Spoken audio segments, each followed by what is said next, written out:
Welcome to Luca is a Billionaire, where the only thing I invest in is your answers. You start by preparing the agent so generation has context. Create the intents and entities you'll need, then scaffold a flow where generated content will plug in.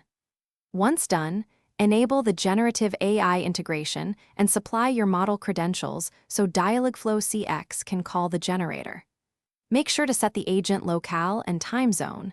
These affect prompts. Then draft the seed prompt that includes user examples and desired response format, so the model produces consistent, actionable utterances.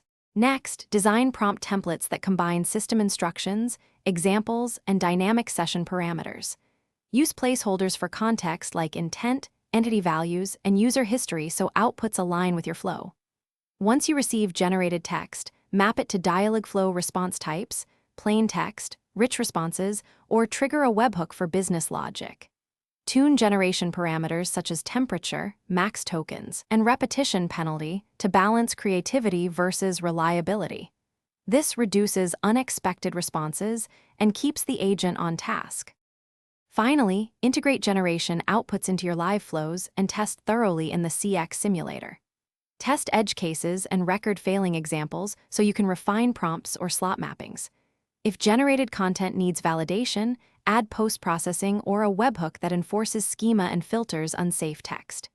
If things go wrong, lower temperature, shorten prompts, or add stricter instructions. This often fixes hallucinations. Make sure to log model responses for monitoring so you can iterate and maintain quality over time. Thanks for watching and please subscribe. It's the best investment you'll ever make.